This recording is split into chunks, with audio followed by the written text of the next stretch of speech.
Most of you guys know me from my lawn care business, Florida Turf Pros, but this video is going to be a little broader reaching because I turned 40. I turned 40 last month, and I tell you what, it was kind of like a milestone for me, and it just kind of gave me a moment to pause and reflect and start thinking like, hey, if I were to be able to go back 20 years and tell the 20-year-old Jonathan some things that the 40-year-old John knows now.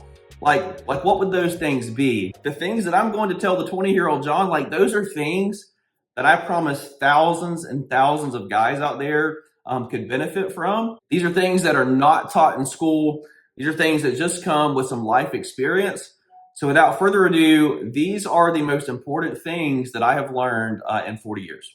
Number one is take the risk with no experience. Take the risk when you're unqualified. Like if I could go back and talk to 20-year-old John and say, hey, you are completely and totally and utterly unqualified for reaching out to your future spouse and trying to get that date. You know what? It'll work out. You miss 100% of the shots that you don't take, right? So whether it's starting a business, getting that date, and no matter what it is, I promise, like my biggest strides forward in life came whenever I took the risk, whenever there was no guarantee on the back end. Action will always beat perfection. And if there's one thing that I could pound into my stubborn head when I was 20 years old is, hey, you need to give yourself a little bit more grace, because here's the thing. Nobody is ever ready for anything. Nobody's ever ready to start their business. Nobody's ever ready to get their health in check. Like nobody's ready. You just got to go. You just got to get up. You just got to get the ball moving. And it's really as simple as that. So key takeaway number one is take the risk. No matter what it is, take the risk even when you feel unqualified. Number two is invest money even when it's tight, okay?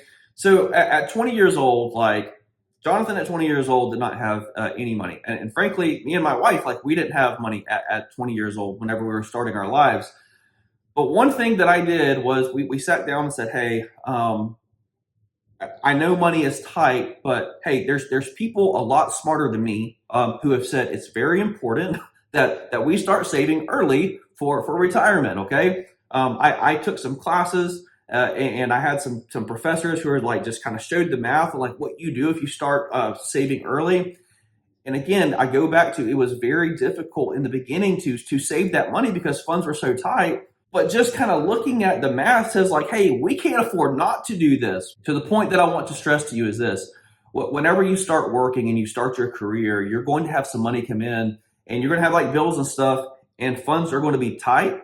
But the one non-negotiable is to start investing, start saving for retirement as early as possible, because I promise 40 years old comes a lot faster than what you think it will.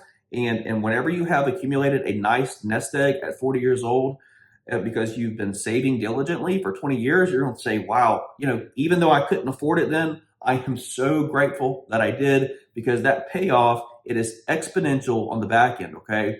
Invest money in the beginning, even when it's tight. Number three lesson for the 20-year-old Jonathan is this. Prioritize your health as early as possible. I promise you feel like you're invincible right now because you are, but something crazy happens. You start aging, you turn 30, and then you turn 35, and then you turn 40. And if you have been doing the same things that you were doing whenever you were in your early 20s, it will not work. You need to lift some weights, even when you're extremely busy. You need to eat healthy, like even when it's very inconvenient to do that. And you don't have to be perfect, but health, it has got to be a cornerstone, a pillar of your life. Look at it this way: your body, it is your vehicle for life. Like this is it. You got one vehicle. This is it, man. Take care of it. Number four, and this is a big one for a lot of people out there, and it is level up your circle of friends, okay? I'm going to say this as straightforward as I can, okay? As quickly as possible, you need to stop surrounding yourself with losers and start surrounding yourself with people who are doing the things that you want to do in life, okay? The quicker that you make that shift And it sucks. It sucks to get rid of some friends who are doing loser things. It sucks to get rid of family members who are doing loser things. But whenever you stop surrounding yourself with losers and deadbeats and people who just have no ambition about doing anything in life, like something crazy happens. Like you start filling that void with like people who are doing things that you want to do. And I promise that momentum is contagious. I'm telling you, people who have no ambition, who have no character, who are just toxic people, there's like this disease that will leach into you, okay? And it just slowly festers. Your life will be exponentially better by cutting off all these toxic people and then filling that void with good people. How do you do that? You get involved in church.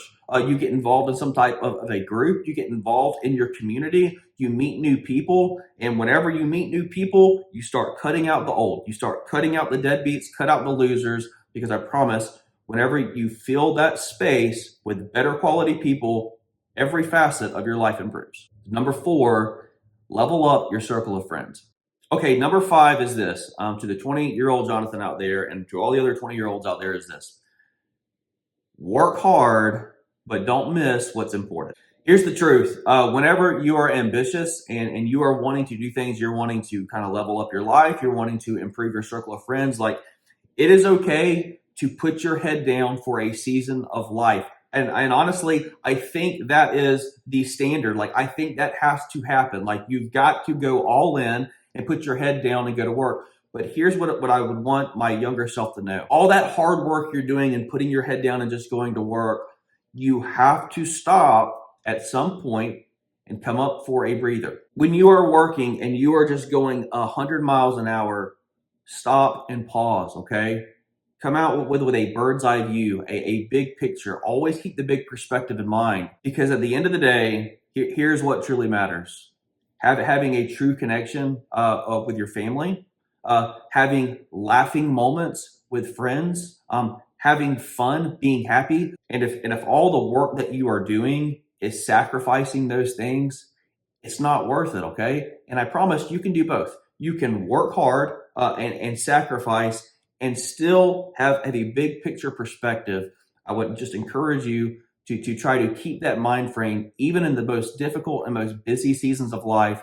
Keep that broad perspective on what you're doing. So take the risk, even with no experience. Invest money, even when it is tight. Prioritize your health, because we all turn 40 at some point. Level up your circle of friends. Get rid of the losers and fill them with good people. Surround yourself with good people. And number 5 is work hard, but don't miss what truly matters. Keep that broad perspective. But no matter your age, it is never too late to start doing those things. And I tell you, in 40 years, those are the things that if I had to say, hey, these are 5 lessons that I've learned, that would be it. So some of you older guys out there, drop down in the comments section, what are some of your life lessons that you've learned over the years?